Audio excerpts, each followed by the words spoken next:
Olá, pessoas! Eu sou Natasha, este é o Redemoinhando e hoje eu vim conversar com vocês sobre o livro Jardim de Inverno da Zélia Gattai.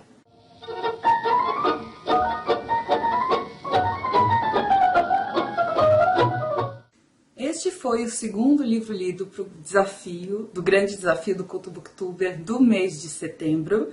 E esse foi o livro que eu escolhi ler para representar o ano em que eu nasci. A gente tinha que ler um livro publicado no ano em que a gente nasceu. O Jardim de Inverno foi publicado em 1988 e trata-se de um livro de memórias da Zélia Gattai. A Zélia é uma grande escritora, membro da Academia Brasileira de Letras, mas muita gente a conhece apenas pelo seu relacionamento, pelo seu casamento com o Jorge Amado, que também é um super escritor brasileiro. O Jorge Amado era comunista e se envolveu com política numa época em que isso não foi bem visto.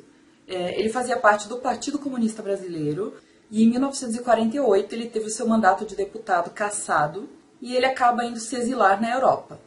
A Zélia Gattai, que já era casada com ele, esperou um pouquinho mais porque ela estava com um bebê muito pequenininho, um filho muito pequeno, e foi se encontrar com ele na Europa depois. O livro cobre basicamente o período de 1948 a 1952, mas tem várias idas e vindas ao longo da história. Você tem lembranças do período do Estado Novo, que vai até 1945, e ao mesmo tempo você tem como se fossem flash forwards até 1987, 1965 e assim por diante.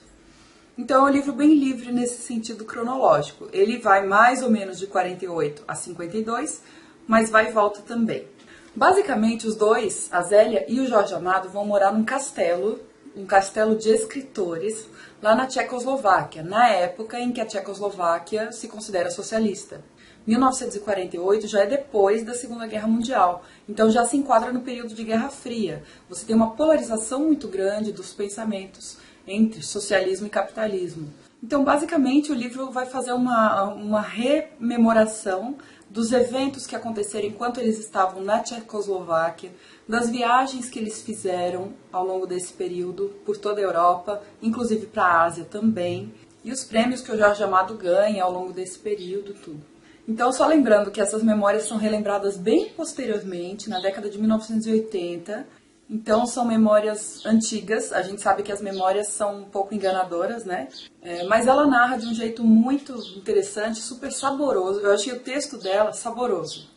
É um texto simples, mas muito gostoso, não dá vontade de parar de ler. Tem capítulos curtos, de 1 a 3 páginas, e que parecem entradas em diários. É como se ela estivesse contando o que aconteceu em determinado dia, embora ela esteja contando anos depois do que os fatos ocorreram, Um dos aspectos que eu gostei muito do livro foi o entrelaçamento com eventos históricos. Então, ao mesmo tempo que ela está contando a vida dela e da família dela, os percalços pelos quais eles passam, ela acaba recuperando a ditadura varguista do Estado Novo, o período da Guerra Fria, como eu já comentei, a Guerra Civil Espanhola. Ela mostra muitas dificuldades do regime socialista implantado na Europa Oriental. Então, principalmente desabastecimento, dificuldade de acesso a algumas mercadorias para a grande maioria da população.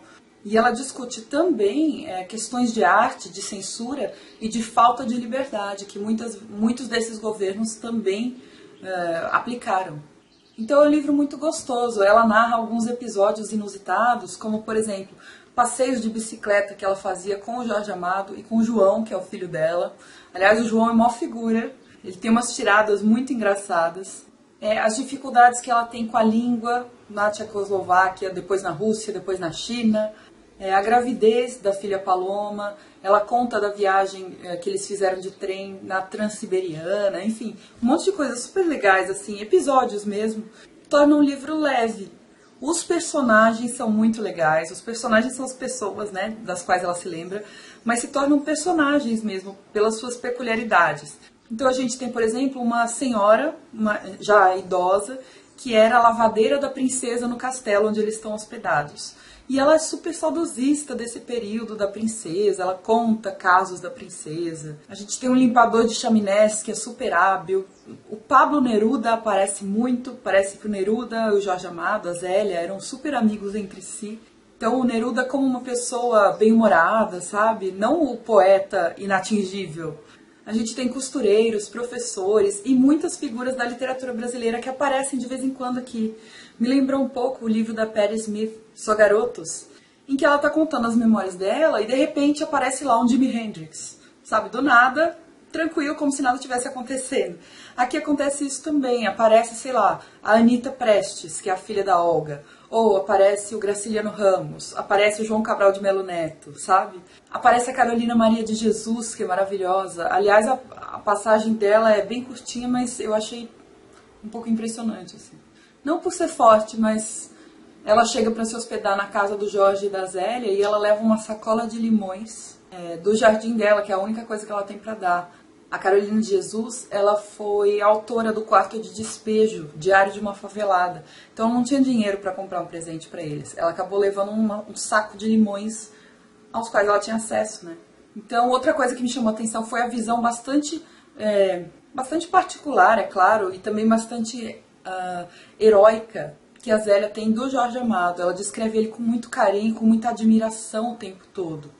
Então ele é um personagem meio que plano dentro dessas memórias dela, porque ele é bom, ele é tudo de bom pra ela. Você vê que ela amava muito ele, sabe? Isso transparece no texto. Admirava muito ele também. Então, só para localizar vocês um pouquinho, em 1988, que é quando o livro é publicado, e o ano que eu nasci, é um ano de muitas mudanças pelo seguinte: a União Soviética já está capengando. Em 1989, no ano seguinte, a gente tem a queda do Muro de Berlim na Alemanha. E em 1991, 3 anos depois, acontece a queda da União Soviética. Ou seja, em 88 é um período de crise do pensamento comunista. Já percebem que nos países onde ele foi aplicado, esse sistema não funcionou direito. Então eu acho que essas memórias são são também um pouco uma reflexão a respeito daquilo que ela pensava do socialismo. Então ela fala um pouco das coisas boas que ela viu, um pouco das coisas ruins que ela viu no sistema socialista que ela viu aplicado. E no Brasil a gente está no fim de uma era, que foi a era da ditadura militar, de 64 até 85. Na verdade, tem historiadores que consideram que 1988 é o ano do fim da ditadura, porque é o ano em que se promulga a Constituição Federal atual, que é apelidada de Constituição Cidadã por conta da quantidade de direitos que ela garante, enfim. Tá certo que é só no papel, né, mas... Então, é um período de retomada do pensamento e de reflexões sobre a política, sobre os cenários políticos que estão acontecendo no Brasil e no mundo. Então, eu gostei de ter pegado esse livro para ler, porque ele me parece bem representativo do ano de 1988, sabe? Então, só para terminar, é um livro super confortável de ler. Essa edição é da Companhia das Letras. As páginas são amareladinhas e ela tem fotografias no meio do livro. Essa é maravilhosa. É a Zélia, o Jorge Amado e o João, que é o filho deles.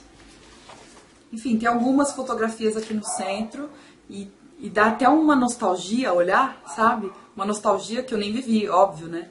E no final tem um índice onomástico, ou seja, se você quiser procurar um dos personagens para ver em qual página ele aparece, tipo Neruda, Pablo Neruda, aí você vai lá no índice onomástico no final da obra e ela referencia para você onde está o nome do Pablo dentro do livro.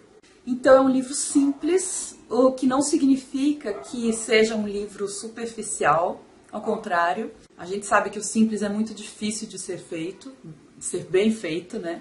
E é um livro muito saboroso, parece um pouco uma janela para os olhos da Zélia Gattai, com todas as cores que ela enxergava, tudo aquilo, mesmo as dificuldades, né?